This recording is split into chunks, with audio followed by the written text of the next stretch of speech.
我等候耶和华，我的心等候，我也仰望他的话。各位弟兄姐妹，大家平安。感谢神，让我们又相聚在上帝的圣殿当中。在这代降节第二主日的日子当中，让我们一同来思想神在我们生命当中所赐下的恩典。在这感恩的季节，我们来思想上帝在我们生命当中所赐给我们的命定。让我们思考耶稣降生对我们的意义。此时我们安静我们的心，我们来到主的面前，我们将我们自己全然交托，全然仰望在神的面前。我们一起为自己与神的关系，我们来祷告。天父，主，我们感谢你，我们赞美你。感谢你在我们生命中赐下满满的恩典在我们的身上。主啊，你引领我们通过许多试炼、许多的挑战。主啊，我们谦卑顺在你面前，恳求你带领我们未来人生的道路，充满你的恩典，时时与我们同在。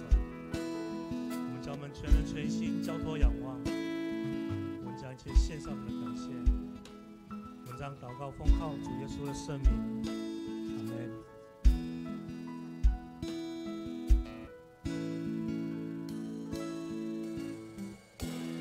你爱对我坚定不移，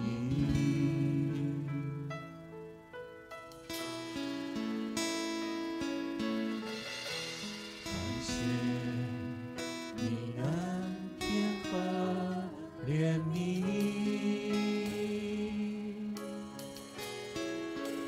保守的从我心升起，只想单单敬拜你。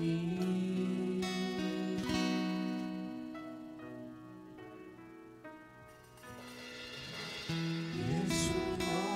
爱你。耶稣，我爱你。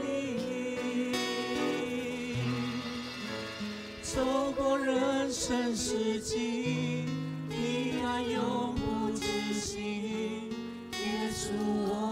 爱你。耶稣，我爱你。耶稣，我爱你。听我全心呼求，你许都坚定。耶稣，我爱你。接下来我们为我们自己所面对的困境、挑战，我们来祷告。我们恳求我们自己与神的关系能够更加的紧密，也为了我们的家人、为我们工作、职场、为我们个人的健康，我们献上我们的祷告在主的面前。我们开口同声来祷告。主啊，父神，我们感谢你，我们感谢你，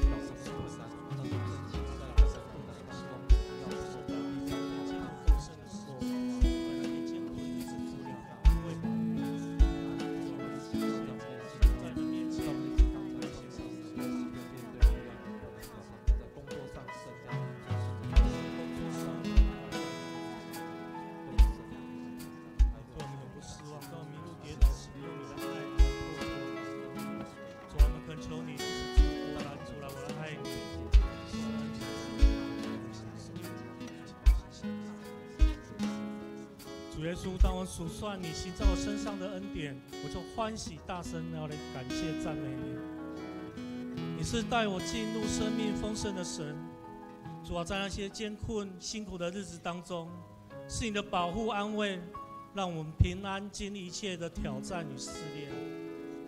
主啊，因你对我们永不失望。当我们跌倒迷路的时候，你用你的智慧和爱来鼓励我。接纳我们的失败，并且把新的机会放在我们的手中，又让我们的生命强健茁壮。主啊，又让我们能够成为祝福别人的人。主啊，求你赐下祝福来给我们所有弟兄姐妹。求你不要让祝福阻拦我们来爱你。求你让我们不要追求恩典过于追求你，不要享受经历你，却忘记定睛于你的身上。主啊，我们要更来寻求你面，因为我要单单的爱慕你。主啊，我们将一切献上我们的感谢，我们这样祷告，奉靠主耶稣的圣名。耶稣，我爱你。耶稣，我爱你。耶稣，我爱你。走过人生四季，你爱永不止息。耶稣，我爱你。耶稣，我爱你。耶稣，我爱你。听我全心呼求，你心头坚定。耶稣，我爱你。接下来我们为了教会所面对的困境与挑战，我们献上我们祷告。我们为教会更新唤起更多的青年族群来投入事工，为了教会的属灵氛围，渴慕圣灵，渴慕祷告，我们献上我们的感谢；也为了人人参与大使命的事工，我们献上我们的祷告。我们更为了年老、身心灵病痛、有重大疾病的肢体，我们献上我们的祷告。我们开口同声来祷告。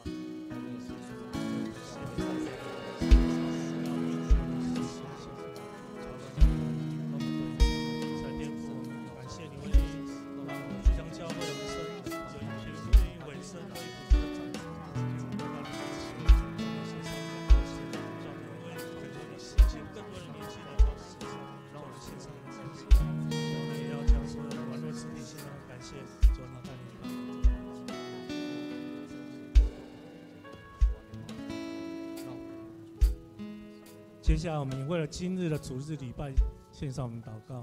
我们所有参与敬拜的弟兄姐妹，我们有颗渴慕的灵，更来亲近主，献上祷告。为了今日礼拜所有的服侍者、服侍同工与整个程序顺利，我们来献上我们的祷告。我们特别也将今日陈蒙禄牧师的讲道献上讲台，献上我们的祷告，恳求主赐下圣灵与他同在，让他口里所说出的都是造就人的话，能成为我们的帮助，成为我们的力量。我们一起开口同声来祷告。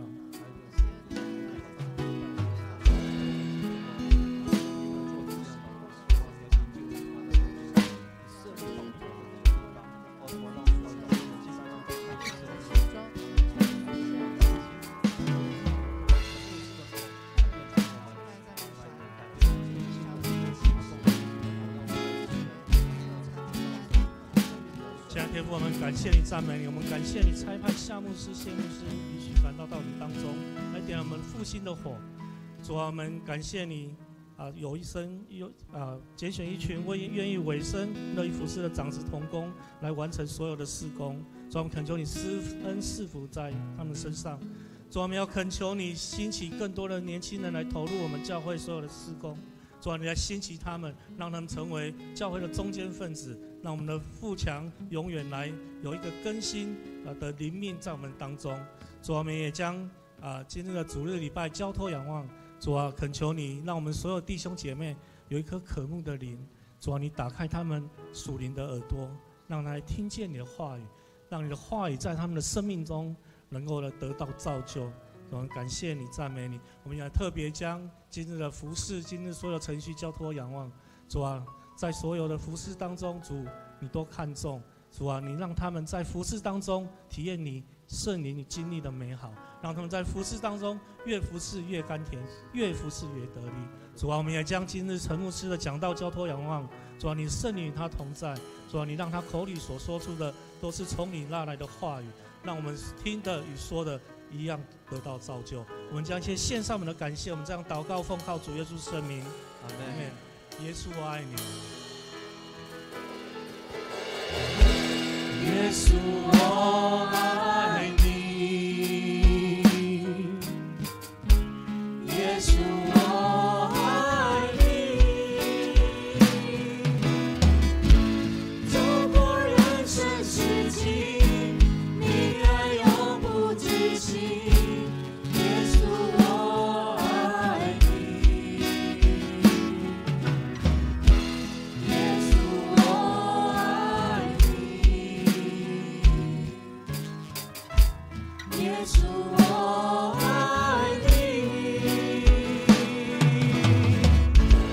与我全心呼求，你许多坚定，耶稣我听我全心呼求，听我全心呼求，你许多坚定，耶稣我爱你。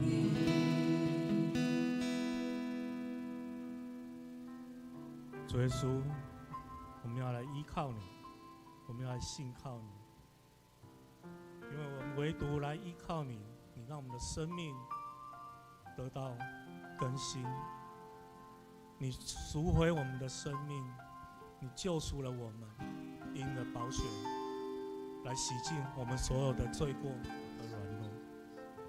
主，我们要感谢你。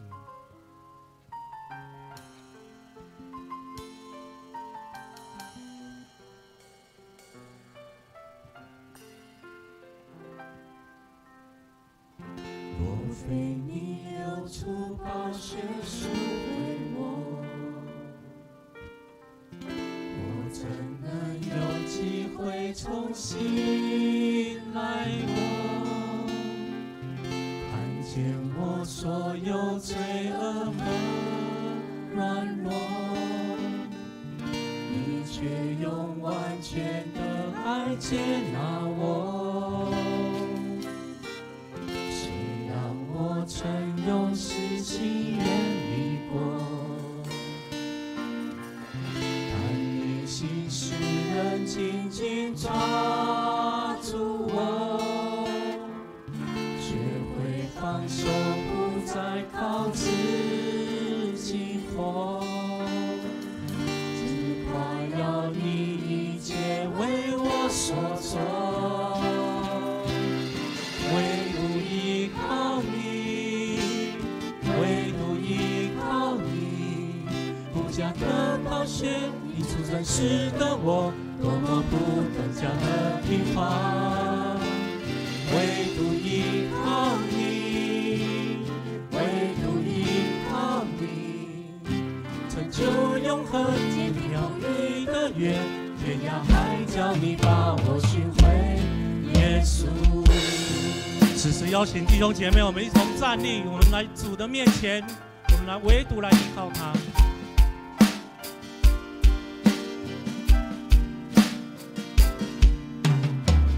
虽然我曾有世情远离过，但你心使人紧紧抓住我，学会放手，不再靠自己活，只夸耀你一切为我所做，唯独依靠你，唯独依靠你，无价的宝血，你出真实的我，多么不等价的替换，唯独依靠你，唯独依靠你，成就永恒坚定不移的约，天涯海角你把我寻回，耶稣。因你的宝血，恩典的宝血，修补一切，再次立约。因你的宝血，牺牲的宝血，坦然无惧到你面前。因你的宝血，恩典的宝血，修补一切，再次立约。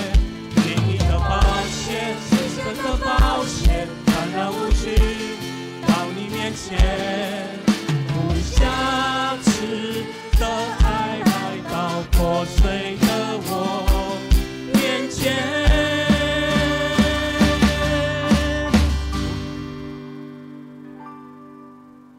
唯独依靠你，唯独依靠你，无价的宝血领出真实的我，多么不等价的替换。唯独依靠你，唯独依靠你，成就永恒坚定不移的约，天涯海角你把我寻回。唯独依靠你，唯独依靠你，成就永恒坚定不移的约，天涯海角你把我寻回，耶稣。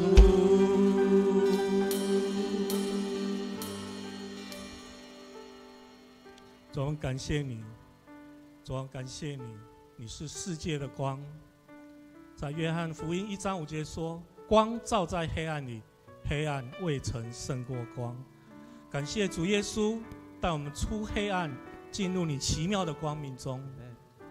帮助我们远离黑暗，能一直行走在那通往永恒的光中。主，我们要感谢你。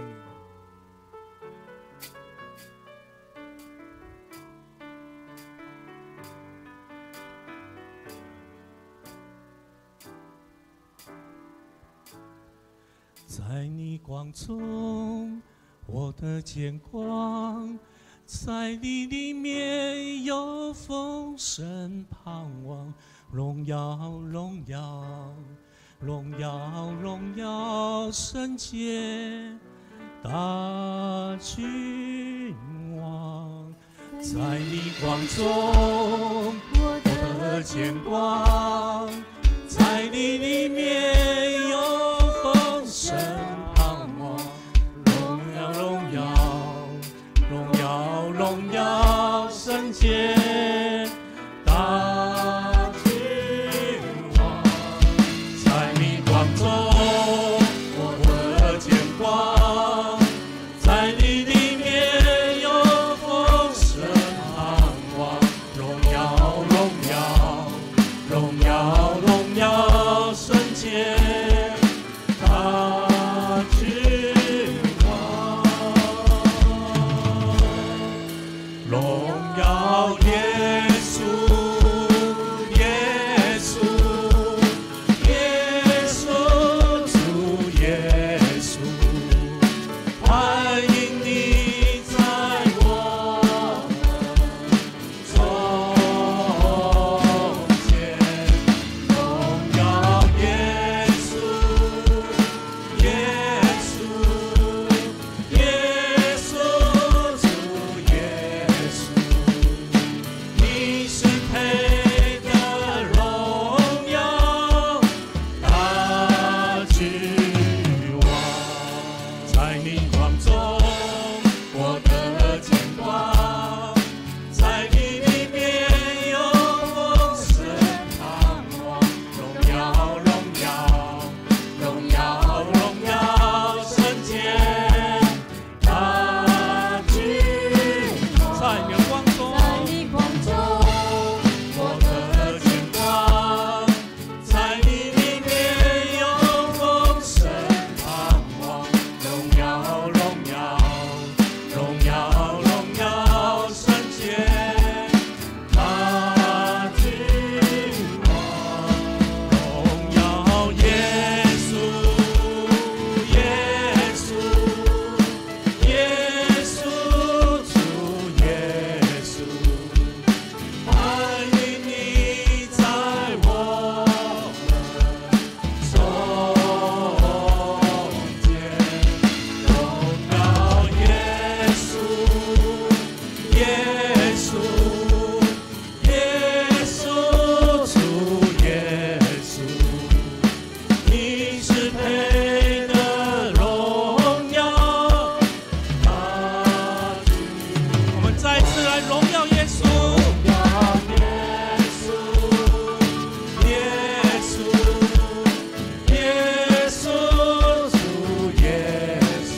以声音活出荣耀的呼召，勇敢地向着标杆直跑。我们高举双手赞美你我主，全心全人都给你耶稣。以声音活出荣耀的呼召，勇敢地向着标杆直跑。跟随耶稣，爱我的主，我爱你耶稣。跟随耶稣，爱我的主，我爱你耶稣。高举双手赞美你我主，全心全人都给你耶稣。以声音活出荣耀的呼召，勇敢地向着标杆直跑。以声音活出荣耀的呼召，勇敢地向着标杆直跑。这个时候，邀请我们一起来祷告。教会的大牧者，我们的头主耶稣基督，愿你在今天的礼拜中赐下你的大能以及安慰，在我们每一个需要你的人身上。主啊，当我们敬拜赞美你的时候，我们重新记得，是你才是我们生命的主，而不是其他的事物来主宰我们的生命。主啊，这是何等大的恩典，这是我们生命中最大的福音，因为我们的主为我们舍命，我们的王谦卑在我们面前，愿意侍奉我们，舍命来挽回我们的心。所以主啊，愿你在今天这个安息的日子，让我们每一个弟兄姐妹能够回到你的怀抱中来享受那个安息，能够回到你的怀抱中来谦卑顺服在你荣耀的宝座前。愿你的圣灵帮助我们弟兄姐妹，不论是服侍者的或是一同来敬拜的，主啊，我们都能够同享你在我们当中的平安。谢谢主。这个时候邀请我们一起来用主教导我们的主祷文说：我们在天上的父，愿人都尊你的名为圣，愿你的国降临，愿你的旨意行在地上，如同行在天上。我们日用的饮食，今日赐给我们，免我们的债，如同我们免了人的债，不叫我们遇见试探，救我们脱离凶恶。因为国度、权柄、荣耀，全是你的，直到永远。阿们。会众请坐。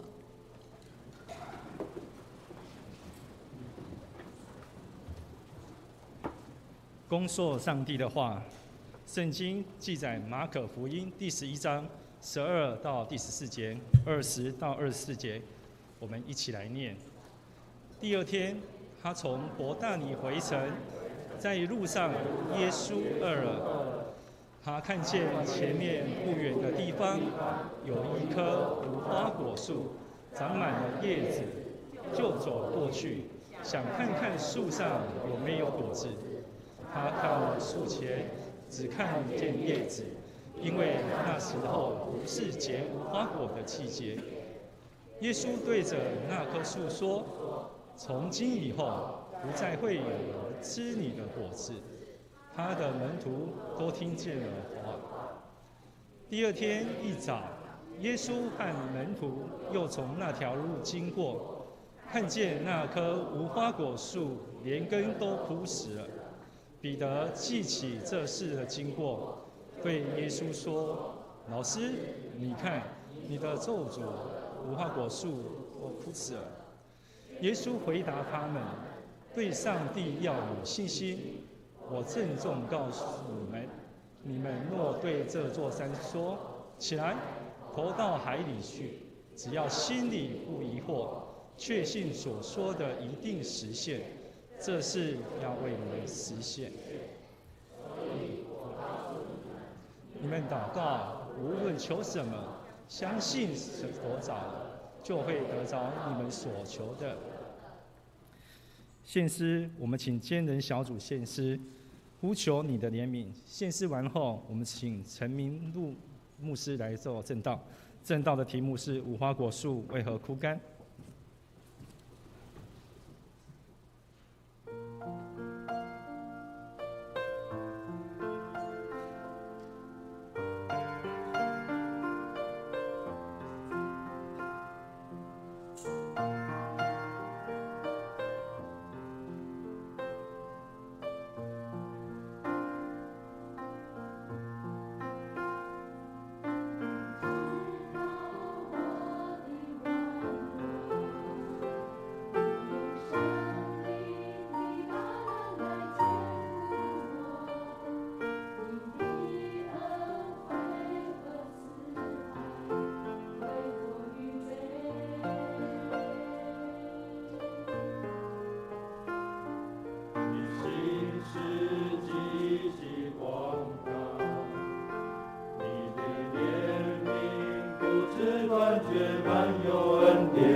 生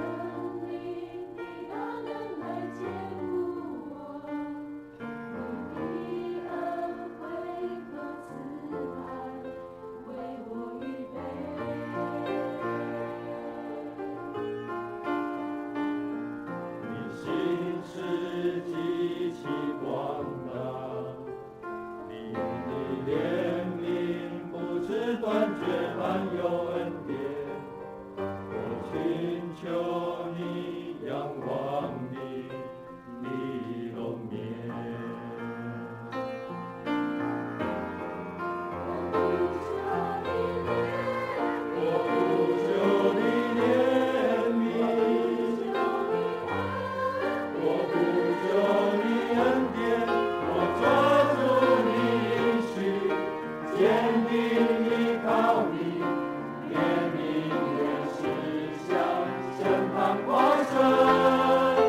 请我们同心祷告。我们在天上的父神，我们感谢你，让我们在芸芸众生当中得到你的拣选，得以在你设立的主日来到你的面前来敬拜你，这是我们极大的福分。求你让我们懂得珍惜，懂得把握，也让我们常常在你的面前得着新的力量，在这个混乱的世界来发出基督徒的光，就像盐，就像光一样照亮在这个世界上。我们需要从你，从敬拜你，从读圣经，从祷告来得到新的力量。求你时常与我们同在，我们将我们的敬拜交托在你的手里，求你继续带领。这样祷告祈求奉靠主耶稣基督的圣名，阿们。我们富强教会诸位长执，诸位兄姐，大家平安。很高兴今天有机会跟我们一起来敬拜上帝。我相信我们教会仍然有一些兄姐还记得我因为我在1986年到1989年之间，差不多有3年的时间因为王牧师出国王忠信牧师就是我们教会的创立者，那我来在我们中间牧会有3年的时间3年多的时间我的爸爸妈妈就是陈天登牧师夫妇也都一直在我们教会跟我们一起聚会应该算是我们教会最资深的会友了我们很感谢教会，因为我们当牧师的要常常在外地没有办法很好好的照顾父母也谢谢教会这30几年来对我爸妈的照顾那我还记得我们刚刚上一堂跟我们这个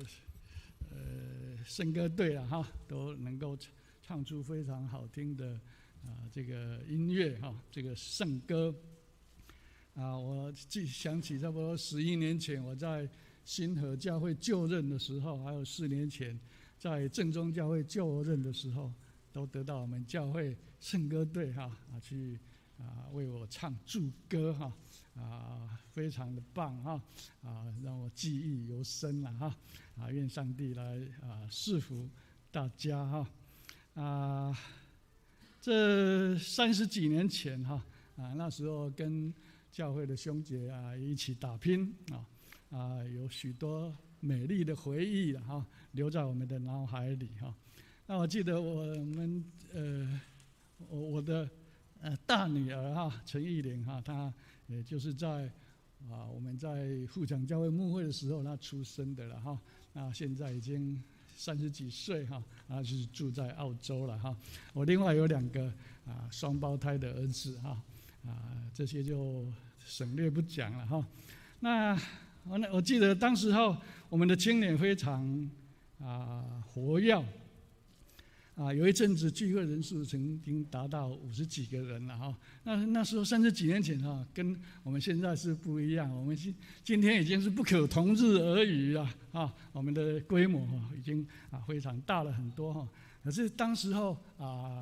青年蛮多那是归功于有许多位这个青年非常的热心了刚刚上一堂有讲过象歌不晓得有没有还在了我是说还没有，是不是也参加第2堂朝闻陈佑英芬魏鹏招人秋雨冠荣陈宇相如诗意还有刚刚休息时间有跟我抗议的说没有念到他的名字这个林清佳音等等很抱歉，可能也有人还是没有念到了但是我们这些青年真的是很活泼，很有创意，然后也会互相关怀、互相招呼，特别他们会关怀这些新进的这些朋友他们起了这个带头的作用所以有这一群这个年轻朋友那这些年轻朋友很多，我想到了今天都已经在教会当是这个中坚分子了当长子、当主任还是什么组长什么的真的非常感谢上帝对大家的带领。那今天是文字传道奉献主日也可以说文字事工的奉献主日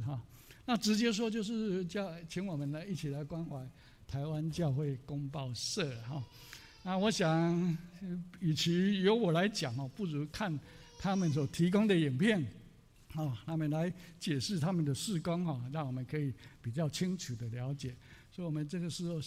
是不是就请我们影音小组把那个影片放映出来，我们一起来欣赏。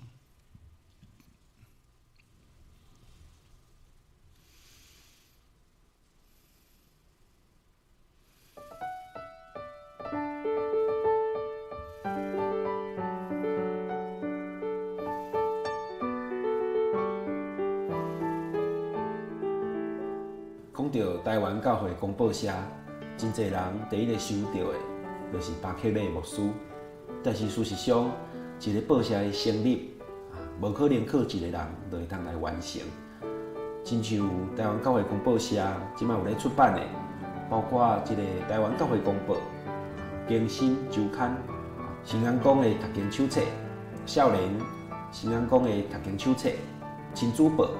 佮有 TCNN 一个台湾教会公报新闻网，无可能透过一个编辑一个作者，就有法度完成。台湾教会公报社伫创设的时，台湾的第一台印刷机，其实是马阿国医师，伊转去故乡的时阵，甲伊故乡的教会募款买到的，买了后送来台湾。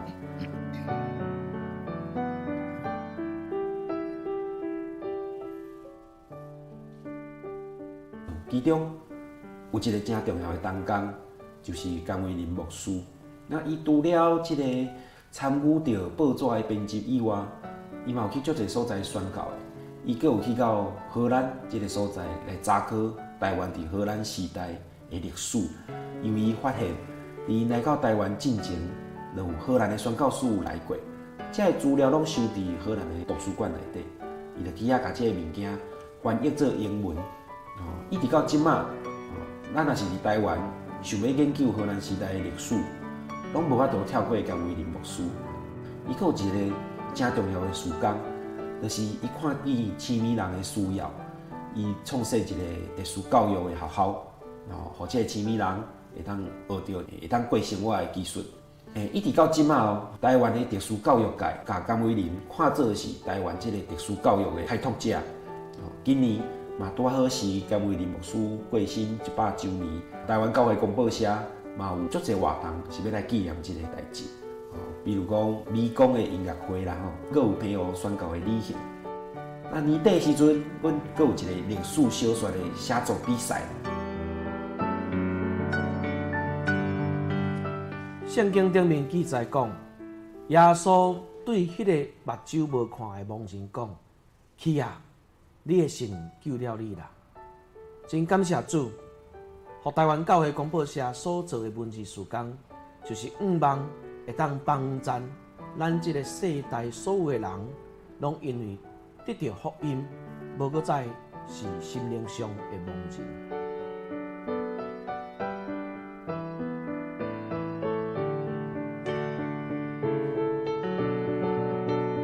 台湾教会公报社，亲像甘伟林牧师，伊透过侪事工，互有需要的人看见光。台湾教会公报社上重要的目的，嘛是要互规个台湾的社会，透过文字看到为上帝遐来的光。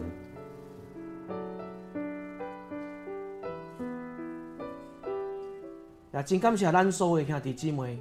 因为恁长期以来对阮关心。对阮支持、带导，对阮奉献，所以互台湾教会公报社虽然行来坎坎坷坷，虽然经营非常困难，总是阮会当悠然坚持伫文字事工这条道路顶面，也透过着文字事工的努力，咱会当学习主耶稣，咱要伫老年就来看见着光明。请咱大家继续为着文字事工做伙来关心支持。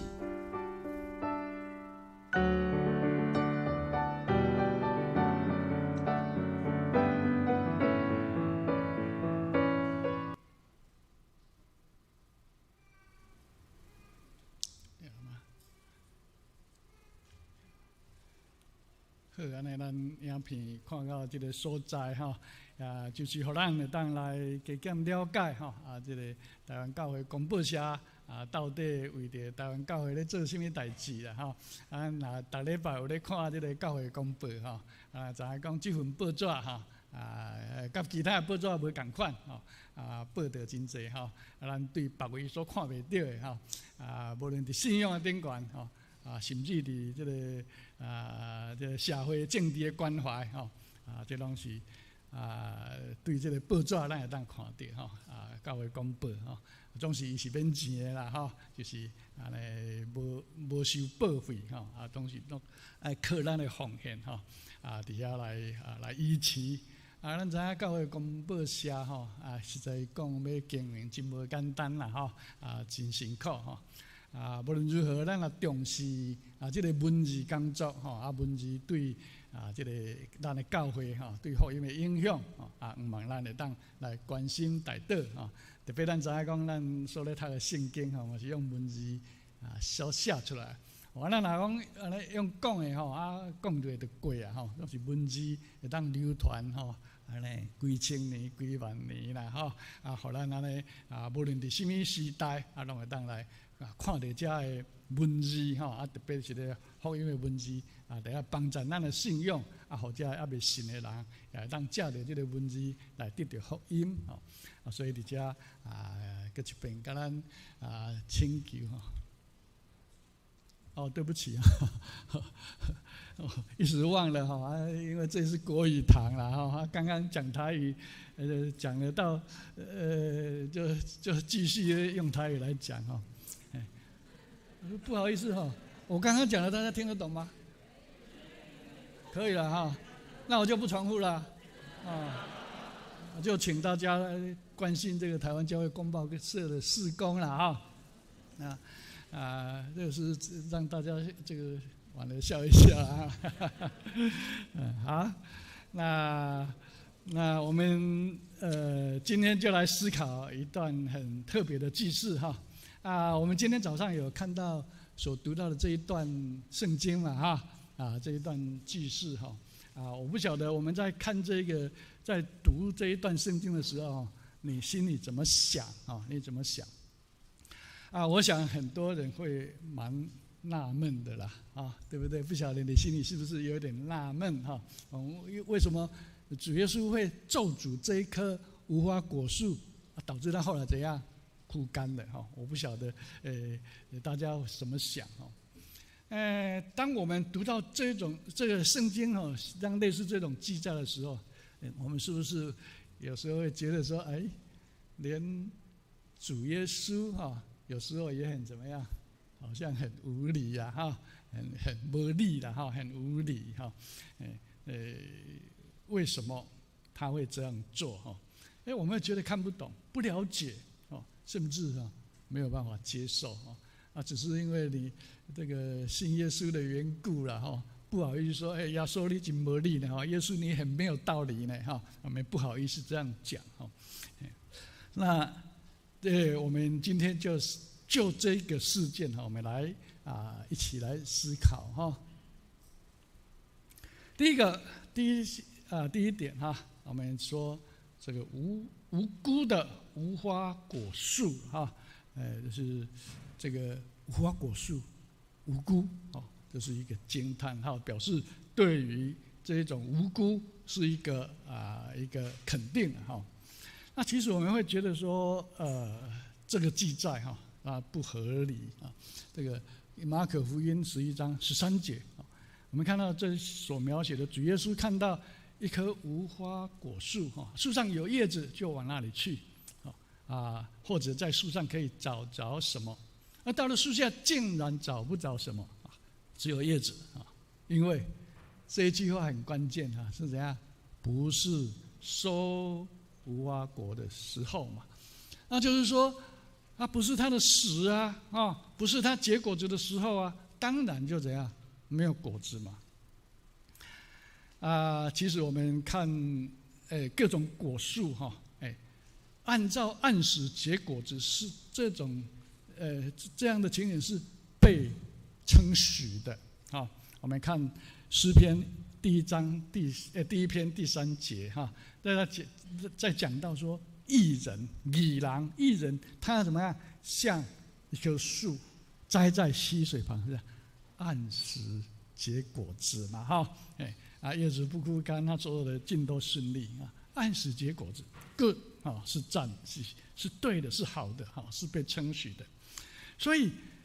当我们看到这是既然不是它的时，当然没有果子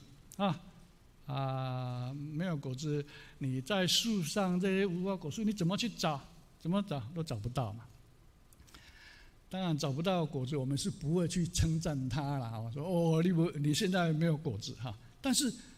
我们也没有理由去怎样去责备他嘛，甚至是咒诅他嘛。但是我们看到这里所描写的没有想到主耶稣竟然怎样咒诅了他。主耶稣怎么说？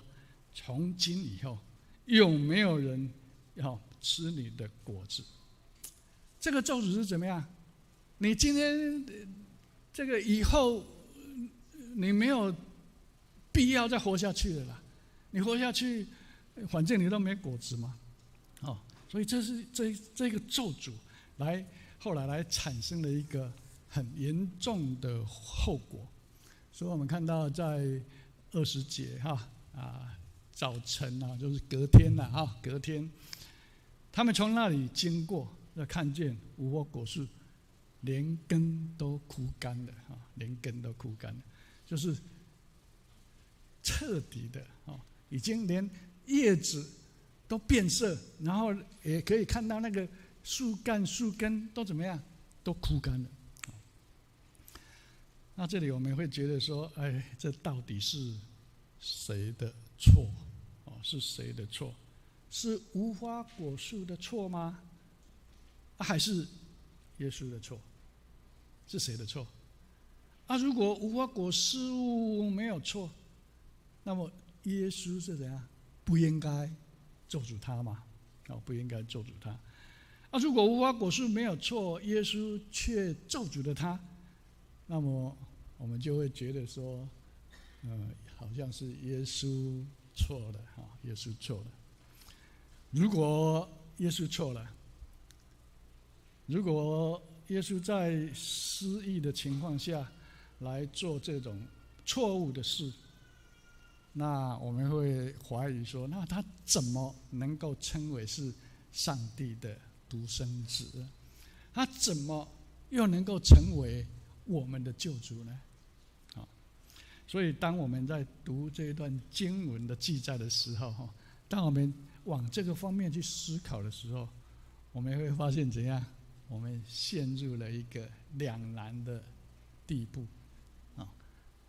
这个说无花果树错也不对，说耶稣错也不对，我们陷入了两难。接下来我们要思考第2点那这个点标题一样无辜的无花果树可是那个惊叹号把它改为问号，就表示说我们要对这件事有所质疑了有所质疑那我们刚刚有看到说，他们从那里经过，就看到这个无花果树都连根都枯干了，这是一个悲惨的命运嘛为什么会这样？那我们要进一步来做思考因为我们对这件事情要有所质疑我们来看旧约里头的所记载的另一个事件这个记载在撒母耳下卷的第6章，从第3节到第7节，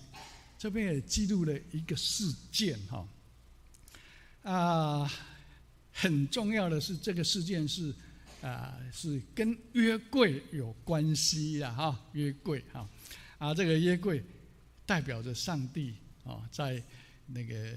上帝神圣的一个存在在以色列人当中。那这个约柜呢，它曾经被以色列人的敌人就是非利士人抢走了但是抢过去之后非利士人却遭遇到一些一些患难就是很不好讲，就是说每个人都长了痔疮了大家都痛苦的不得了所以后来非利士人就不得不说赶快把约柜又送还给以色列人那他们就把他送到那个以色列有一个人叫做亚比拿达这个人的家里去因为我们只是简单讲了我们要看详细的，就要到圣经里头去看那上帝就使亚比拿达这个家庭大为兴旺那个约柜到了这个家庭，受到祝福，受到赐福，就大为兴旺那后来大卫王听到了就觉得很高兴，说这个兴旺不能只在亚比拿达的家里，是要让以色列国通通兴旺所以他就欢欢喜喜的要把这个约柜接回到耶路撒冷。所以我们在看这个圣经的时候我们看到这个撒母耳下卷这个第6章第3节他们将上帝的约柜就从冈上就是比较山上了的这个亚比拿达的家里抬出来，放在新车上。亚比拿达的2个儿子乌沙和亚西约这2个儿子来赶这新车我们略过第4节，我们看第5节。大卫和以色列的全家在耶和华面前，用双木制造的各种乐器和琴瑟鼓拔锣作乐跳舞。我们看到大卫非常兴奋，非常高兴以色列百姓也是一样因为要把约柜迎回来但是到了第6节就不一样了，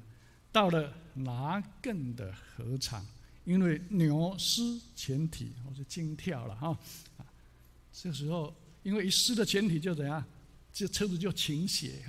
倾斜的时候就会看到这个约柜好像就要掉到地上去了。结果这个乌沙伸手去扶住上帝的约柜。很可惜，我们看到第7节就写，上帝耶和华向乌沙发怒，因这错误击杀他，他就死在上帝的约柜旁。那我们知道乌沙他其实他是好心嘛，想要把约柜把它扶好，不让它掉到地上去，可是他却做了一个错误的动作。他伸手去摸到的东西是这个约柜，是代表着上帝一个神圣不可侵犯的这个约柜，所以任何人都不得摸这个约柜，但是乌沙去摸到了。那我们可以用一个例子来做比喻做了解譬如说台风天，高压电线掉下来，刚好不幸有人就被电到了当然这个高压线电力太强就倒在路旁可能也失去生命的了因为高压电太厉害了那另外一个人看到，为了救这个人就跑过去要把电线拉开结果怎样？可想而知，他自己也这样被电死了。救人是好，可是用错误的方法，你不但没有救成连自己也丧失生命所以我们用这样了解就知道说，乌沙其实并不是完全无辜，他是好心，可是仍然不能去碰到这个神圣不可侵犯的约柜。那讲到这里，我们或许会想说，那是乌撒有动作啊，无花果树呢？无花果树什么都没做啊，他完全无辜啊。讲到这里，其实我们要说，这完全是由我们作为一个人的角度来看这个事情的结果。我们用人的角度来看，如果我们懂得去用天上的角度来看，我们就会有不一样的看法。那诸位兄弟，在这里啊，牧师要跟大家分享一个很特别的观念，就是时间跟没时间了哈，无时间了这个无时间指的并不是说我要去赶飞机，我要去赶火车，我没时间我跟你聊天了没不是这个无时间而是没有时间，时间没有了那一般来讲，我们很习惯有时间的观念因为我们所处的大自然就是这样春夏秋冬，春耕夏耘，秋收冬藏，很自然嘛这个很自然。我们就照着这个时间，照着季节来。所以我们都知道，这个台湾有很多水果西瓜、荔枝、龙眼这个竹笋火龙果、水蜜桃这个甜柿等等，很多水果，但是基本上它们有各自的季节。如果过了这个季节想要吃就要怎么样？等明年明年再来这就是受到季节、受到时间的限制。我们很习惯了，我们习惯这样，但是我们却不知道，没有去想到说，这样的情形是一个已经受过咒诅的世界的情形。我们没有去想到这一点这是怎样呢？因为自从人类的始祖亚当、夏娃他们犯罪之后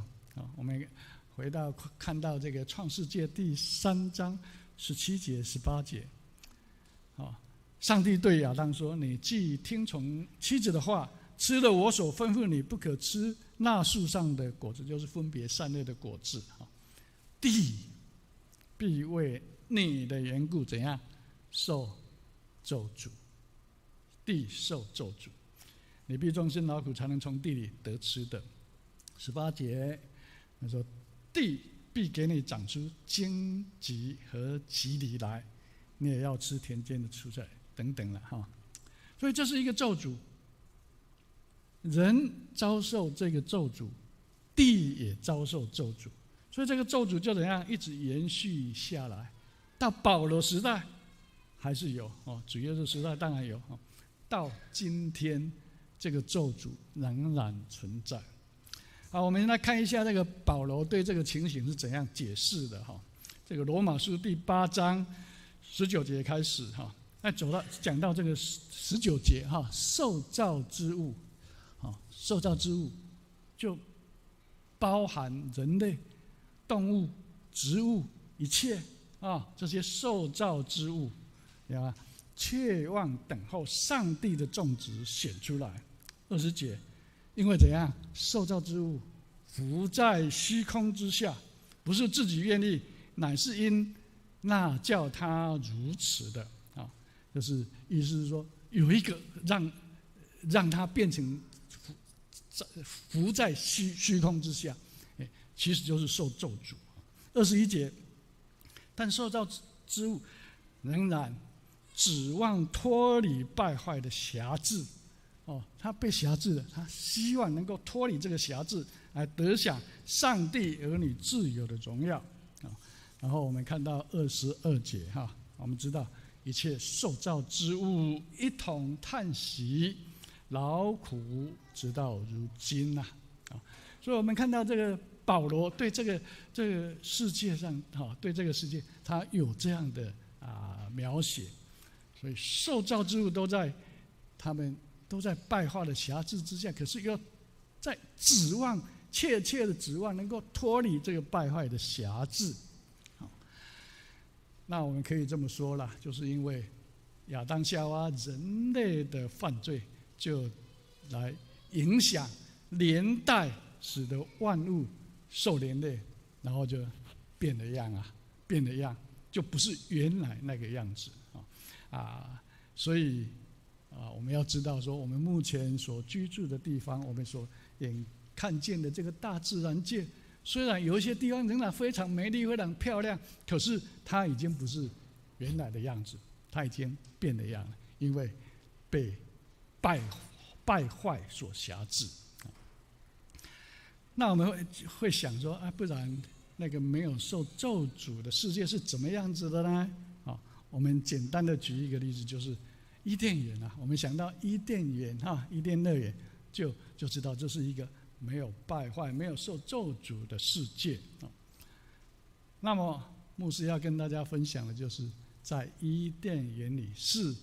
没有时间就是无时间没有时间的。那里有的是什么？就是充满着上帝的荣耀。那里有的是什么？就是上帝的所赐给这个世界的所谓的永恒。我们知道有一句话叫做“山中无岁月，寒尽不知年”有这个诗句。如果我们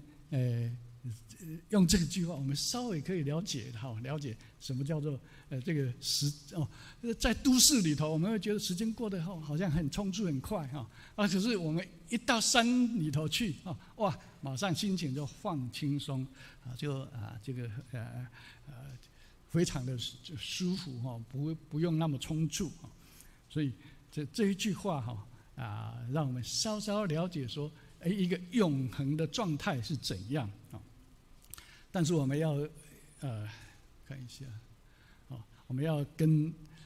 大家来思考，就是在这种永恒的状态之下时间没有意义永恒，我们想象永恒从无尽的开始到无尽的往后，那时间在这中扮演什么角色？没有意义。在永恒的状态，时间没有意义。所以在伊甸园没有时间，然后又充满着上帝的荣耀。上帝把这个伊甸园交给亚当夏娃来管理，然后上帝的荣耀充满在这边，充满到一个地步。这边代表着怎么样呢？我们拿了一个种子撒下去，种下去，它就怎样？它就马上成长，马上开花，马上结果，马上你可以怎么样吃那个好吃的果子这叫做什么？这叫做没有时间没有时间差了我不晓得讲到这里我们大家可以想象，可以了解吗？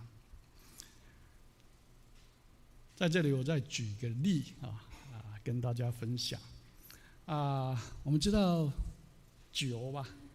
制酒，知道我们说酿酒好了酿酒。我不晓得我们中间有没有人酿过酒，水果酒也可以，有没有？举手一下。没有吗？没有，有这位姐妹好，我就请问你我们酿酒要酿，从开始开始酿制到你可以喝，要多久的时间？半年差不多至少要半年了刚刚上一堂那个回兄弟了他也是说要半年到1年其实要可以喝差不多3个月啦可是要半年以上会比较好喝啦所以我们说酒是怎样，越久越纯嘛，越久越好喝嘛，所以我们会说这是20年酒这个有价值，30年更价值，100年哇，这无价之宝时间越久，这个酒就越纯越好喝啦就是需要就是时间让它这个纯化起来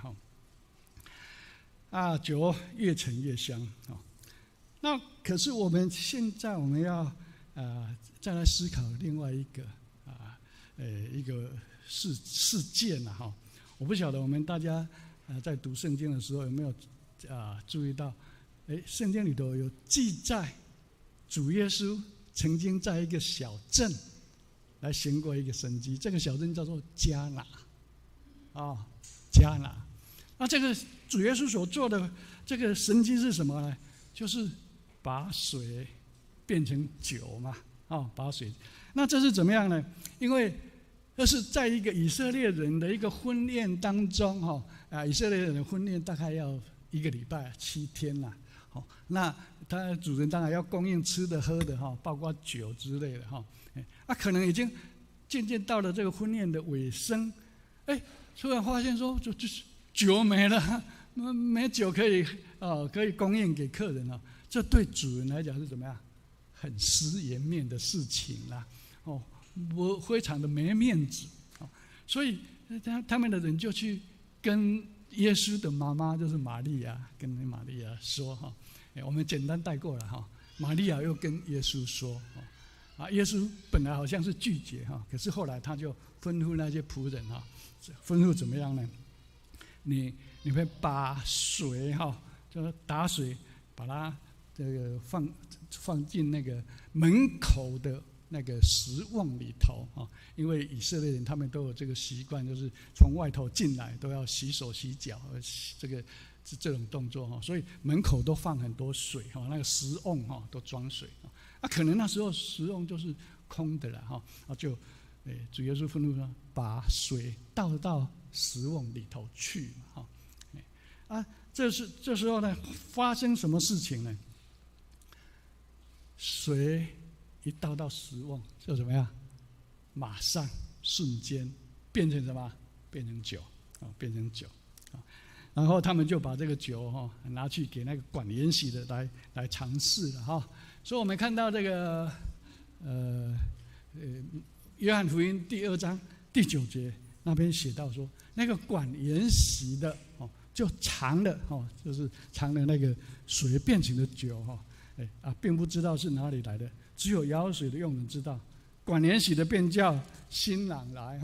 然后到第10节他说对新郎说人都是先摆上好的酒等到客人喝够了然后摆上次的，都分不出来好的不好的你怎么不一样然后把那个好酒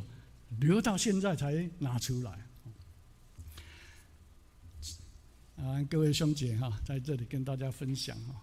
其实这个酒是古今中外有史以来最好的酒最好的酒。那在当时喝到这些酒的人都是有福气的人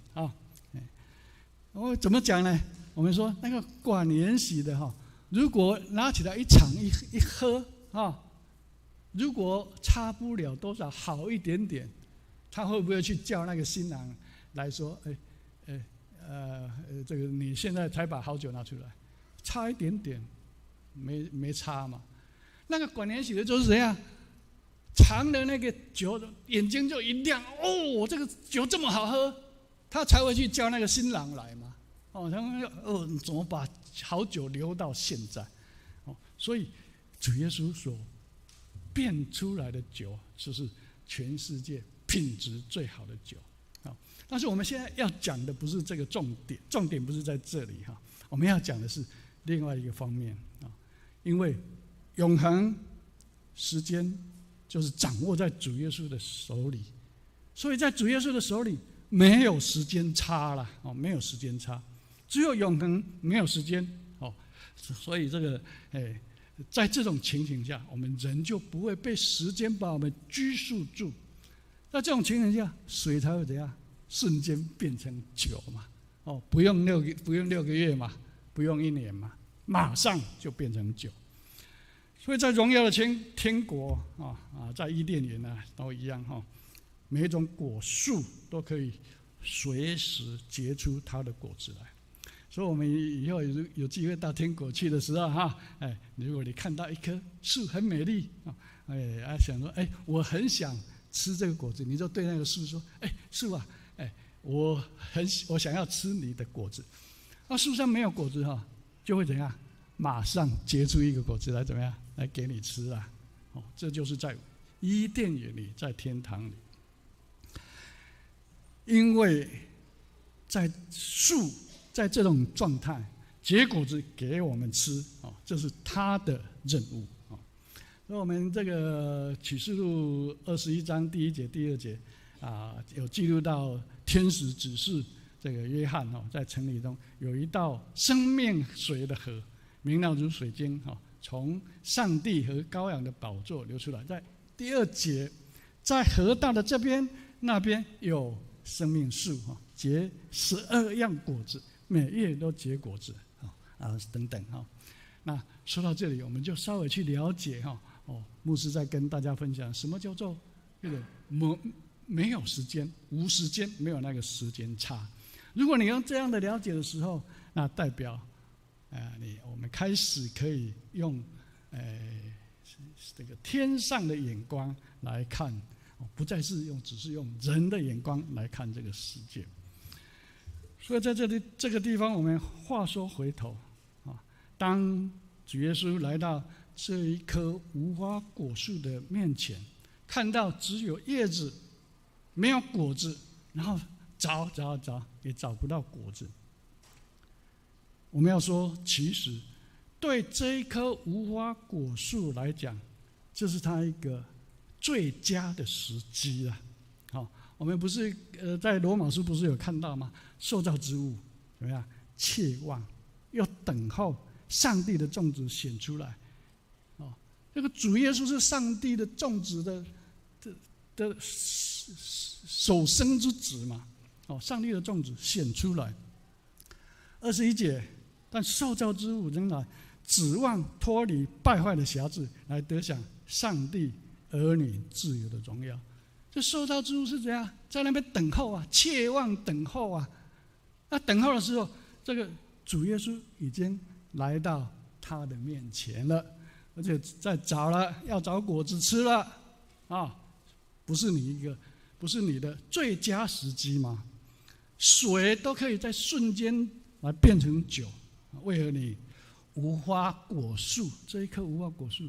在万王之王、万主之主来到你的面前寻找你的果子的时候，你竟然都不动呢？就是你脱离辖制一个最好的时机嘛。我们要把握，会把握住，就像那个瞎子巴底买，他会把握住机会我们看这个马可福音，一个瞎子，他知道耶稣要从那里经过，就喊大卫的子孙那个可怜我吧这旁边人说不要叫，不要叫，他就越大声越大叫。他会把握住那个时间，结果就是主耶稣去到他那边，让他得到这个眼睛得到复明。那我们这样子看的时候，你看这一棵树在主耶稣面前无动于衷那显然他没有把握住来到他面前这个机会，来达成他可以达成的任务。他没有显出上帝的荣耀来。那可以说证明就是你不愿意脱离败坏的辖制，你仍然甘愿被魔鬼来辖制你，以至于万王之王、万主之主耶稣来到你的面前，你无动于衷。所以不结果的无花果树是无用的树没有用失去它本来要存在的意义，失去它的目的，所以怎样遭到咒诅，就枯干死亡。那讲到这里，我们是不是突然发现说，这棵无花果树其实并不是那么无辜主耶稣也不是不合情理在那边咒诅这个事，但是这个事件给我们一个很深刻的教导，就是让我们学习用天上的眼光来看这个世界的事情。所以第3点，我们要一起勉励学习以天上的眼光来看这个世界。那我们都是习惯性的以地上的眼光来看这些世界上的事情嘛，所以我们才会很多事情不明白嘛，不明了嘛，没有办法接受嘛，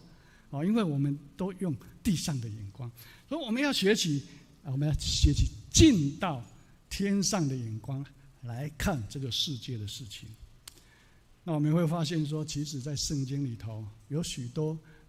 类似的教导哈。那个先知以赛亚就曾经说怎样？我们看以赛亚书55章第8节，耶和华说：“我的意念非同你们的意念，我的道路非同你们的道路。天怎样高过地，照样我的道路高过你们的道路，我的意念高过你们的意念。”这是在讲怎么样？你们不要一直只是持守着你们自己的意念，你们要来了解我的意念，从地上到天上去。所以我们在看到主耶稣在地面上的时候，他的教导也常常在引导我们，要把我们的眼光来从地上来移到天上。我们看马太福音第5章第10节到12节，主耶稣说，在地上为义受逼迫的人有福了。这个我们不以为然，为什么我为义还要受逼迫？因为这是地上的眼光。但是主耶稣说，因为天国是他们的，这才是什么？天上的眼光。人若因我辱骂你们、逼迫你们、捏造各样的坏话、毁谤你们，我们不甘愿不想接受因为我们在地上用地上的眼光。可是主耶稣说，你们就有福了，这是天上的眼光。所以应当欢喜快乐，你们在天上的赏赐是大的等等。我们再看马太福音5章23节、24节，这也是要我们在就是跟兄弟和好才来做奉献在5章43节到44节，这个话说要爱你的邻舍，恨你的仇敌，这是什么？地上的眼光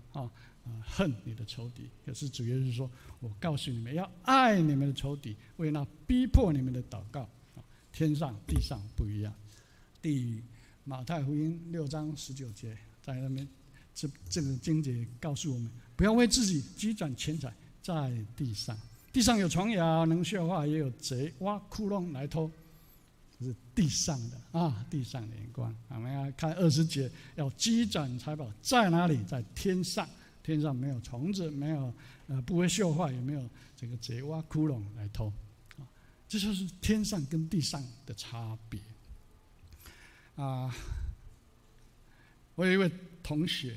那是神学院同一届毕业的同学他在高雄叫高雄庄会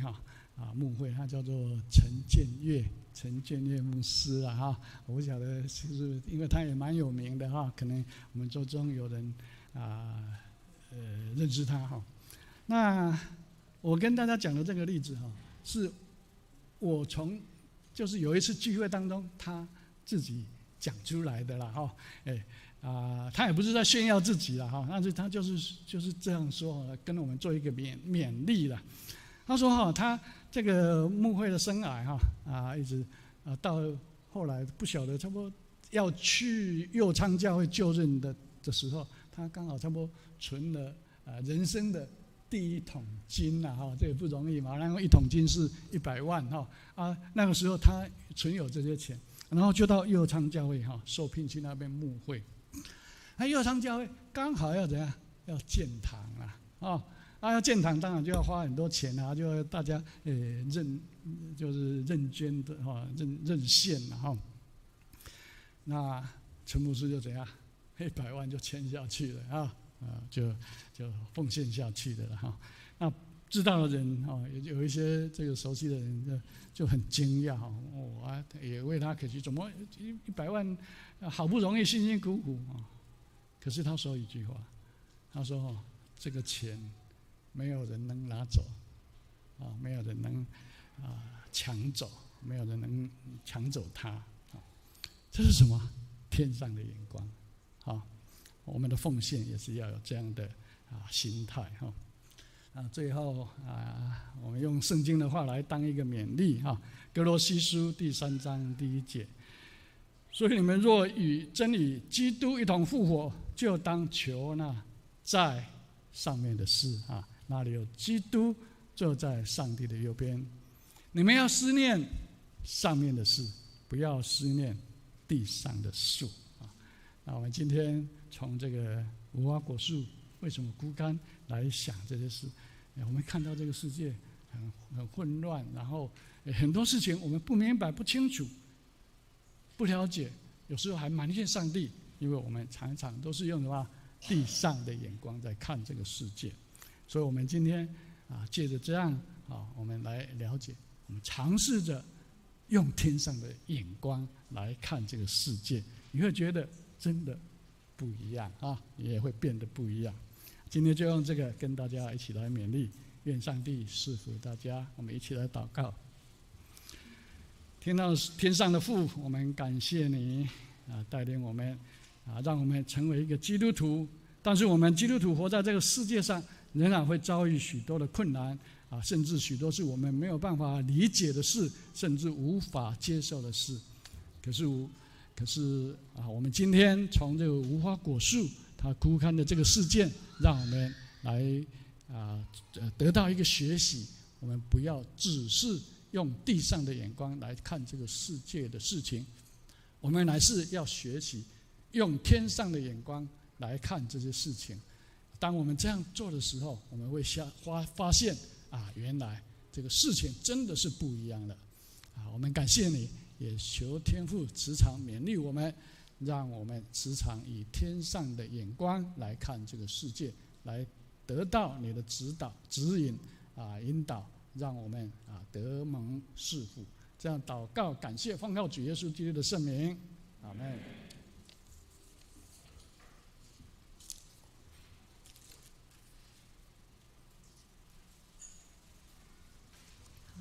这个时候，我们一起用《顺服》这一首诗歌来回应我们今天的信息。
这个时候，我们在音乐声中一起为以下的事项来祷告。第一，我们请上帝帮助我们能够学习依靠他的智慧，用天上的眼光来看我们遇到的困难。第二，我们也为我们当中有病痛或是在痛苦中的弟兄姐妹来代祷。接着，我们也为教会公报社，今天是教会公报社的请安主日，为他们的事工，用他们的文字为我们带出新的眼光，从天而来的眼光。我们为这3项事件来代祷。今天在这样子的信息中，我们真的是需要一个你的恩典。主啊，因为我们并没有属天的眼光，那永恒的眼光单单出于你，以及你对我们的引导。亲爱的，帮助我们在这一周的生活中，能够更多定睛在你所给我们的看见，还有你的应许中。谢谢你，亲爱的主。很多时候，你所行所做的事情，让我们常常感到困惑，也不明白你的心意还有作为的意义何在。但是主，你不是把我们丢在困惑中，把我们丢在无知之中。你常借着圣经的话语，借着牧师的分享，还有借着弟兄姐妹在生活中各样的见证生命转变的故事，帮助我们有不一样的眼光。这个眼光不再是属于世界的眼光，而是从天上来的智慧，而是属天的眼光。我们从这样子的事情中，我们就得到不一样的力量，就是学习完全的顺服在你的当中，而且有谦卑的心，能够更长久的忍耐以及等候。所以亲爱的天父，愿你今天把这样子的恩典放在我们每个人的生命中，就是安静等候你，而且更深的顺服于你的这样的生命。因为我们在这样的生命中，我们更能够清澈的看到主啊，那天上的智慧是什么，你给人的自由还有释放是什么。所以因此也愿你把这样子的恩惠是赏赐在我们教会每个辛苦的弟兄姐妹的生命中，叫我们不只是解决眼前的问题，更是领受从天而来的智慧。这个智慧要大大的翻转我们的生命，还有我们原有的眼光。也请你祝福教会公报社在文字上面的事工，他们用文字的耕耘来转变人们的心，帮助我们也了解教界各样不同的事情。恳求主看守我们这样子的产业，这样子的工作。谢谢主，这样祷告侍奉耶稣基督的名，阿们。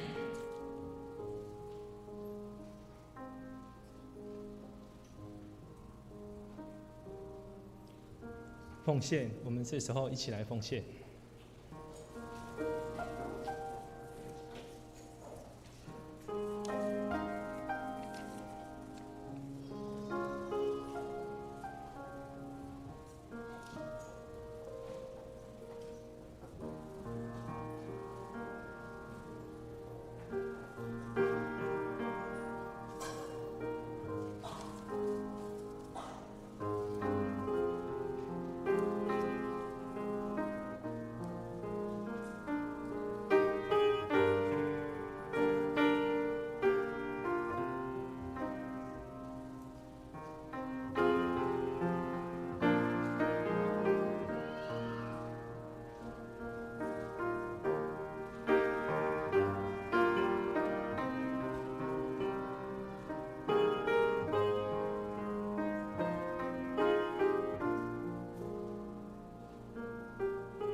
我们请会众请起立，我们一起来唱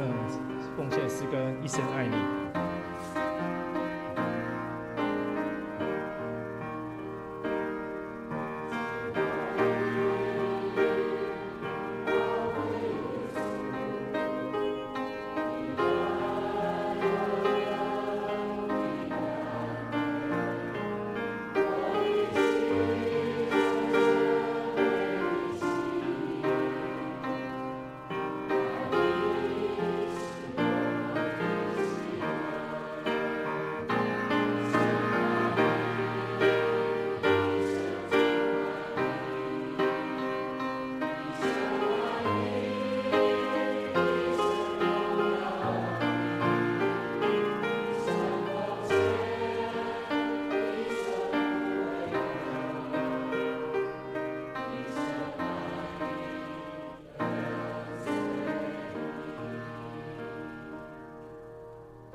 会众请坐。这时候，我们先来背本月的金句。我们先看到周报的最后一页，我们一起来读一次。上帝爱世人，甚至将他的独生子赐给他们，叫一切信他的不至灭亡，反得永生。好，我们先来看一下我们的本月的报告。请我们翻开第2页跟第3页，记载下周的服事出席的资料，我们请大家自己看。那我们翻开第4页，肢体交通。本会消息的第一点，总会在文字传道奉献主日，原本定在7月份来举行文字奉献事工，那因为疫情的关系，我们延到今天来举行。我们欢迎前任的牧者陈蒙禄牧师代表公会前来本日做证道跟请安。我们请兄姐一起来做关心代祷，并踊跃的为公报社的文字来做事工奉献。我们看到第4点，下主日举行代降节的圣礼典，那成人洗礼有9位，信仰告白有3位，小儿洗礼有2位。我们请大家为受洗的兄姐来做代祷，并有预备心来参加下主日的圣礼典。第5点，下主日第2堂礼拜后要召开长职暨所长的联席会议，我们请长老跟执事还有服事团队的首长预备心来参加，并假如不能参加的，我们提出来做请假。那等一下，第4点，我们等一下礼拜后会有12月份的庆生，我们等一下请满族长老来主持。那第15点，丧礼关怀，我们本会的王玉虽姐妹在12月29蒙主恩召安息主怀，那享年75岁，定在12月29星期4的早上，在市立殡仪馆怀哲厅举行追思告别礼拜，邀请兄姐一起来参加，也为家属代祷，求上帝赐下安慰、信心与盼望。其他的部分在牧区团契消息、关怀、代祷事项、总中会消息，请大家自己来看周报的内容。那在于个人的奉献，印在第8页。那这个部分，请大家自己参阅。有出入的部分呢，我们请向我们财务同工这边来做订正。那我们请满族长老补充报告。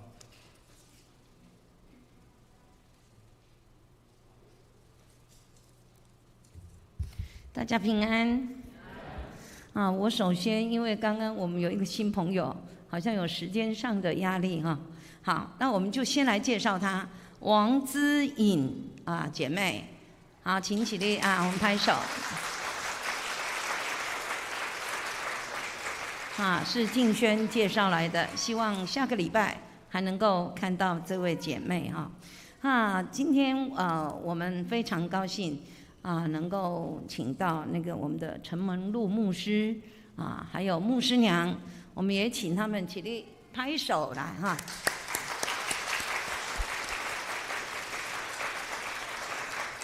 好，谢谢陈牧师他刚刚有自我大概有一些介绍，他是陈天灯牧师的大公子那他在我们第一任的王牧师的时候，就是王牧师出国的那个阶段，那陈牧师来教会牧会3年多，我们非常感谢陈牧师那个时候在富强的服事，也成为富强的一个祝福。牧师跟牧师娘他们的文学造诣非常好。今天他用这个题目"无花果树为何枯干"，让我们呢要学习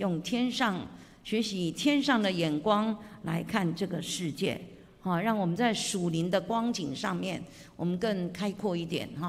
那我刚刚说他们的文学造诣都非常好，那文学又提到谁的名字啦？夏牧师就叫文学好。那我在讲那个陈牧师，他当时候在我们的富强，他发行了我第一堂说富强桥，后来第二休息的时候求证不是富强桥，是生命泉。那这个发刊是我们的陈牧师那个时候发刊的，那他当一个平台，让我们有一些人可能对一些看见就是可以发表在那一个生命权上面。那我这是陈牧师啊哈，那我们的牧师娘哈，就是秋芳老师，她更是不得了，文学造诣也是不凡。她在我们的中信月刊啊，这个她是专栏作家啊。我刚刚呢就想到这一件事情，赶快下去拿了一本中信月刊11月的。这里面呢有在介绍他有去就是探访一位弟兄，烧窑的手成了祷告的手那12月份没有，我刚刚也很好奇，像我们好奇的时候就要马上问，要不然疑问会在心里所以我会问说，为什么12月没有看到牧师娘有跟我说，就是4月跟12月没有其他每个月份每一次看他的文章，你都会觉得很感动所以文字有没有很重要？有，文字相当的重要，它记录了当时候的情形，当时候的感动那也是一个历史，我们回顾我们富强的一个历史。如果没有文字的记录，可能我们都不知道过去的历史是什么，所以文字非常的重要。公报社有没有很重要？有，牧师回答的最大声也是很重要所以如果没有公报社的文字，那么一群人，不是只有甘维林牧师发起而已往后面还有幕后的这一群人在背后的努力好，那刚刚俊仁执事他已经介绍了就是那些报告，我就不再重复那我们的牧师呢，今天回去七美，他因为非常重要的就是牧师公他要安错上一回在高雄就是做告别礼拜，但是呢就是骨灰要回去七美所以他们今天是今天安错嘛对所以他今天不在，所以我们也用代祷的心来为牧师来代祷那我们就先不再耽误大家的时间，我们就交给我们的执事宋荣，请会众请起立，我们一起来唱我的神我的王啊。唱完之后，我们请牧师来祝祷。我的神，我的王啊，我要遵从你的命，我要永远跟从你。我要天天跟从你。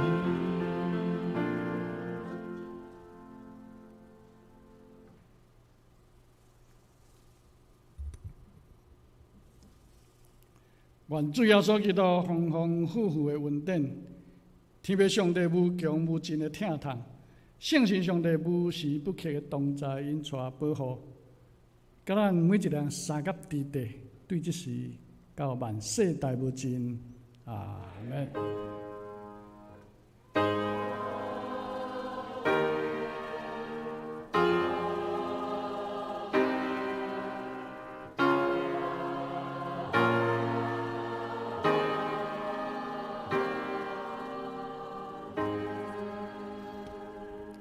请坐。我们再耽搁大家一点点时间，我们要做12月份的庆生会那我们邀请12月份生日的弟兄姐妹，请你们站起来，让我们一起来祝福你。那我们今天呢，要邀请我们的义珍长老来为我们吹蜡烛。待会儿我们请陈牧师来为这些寿星来祝福。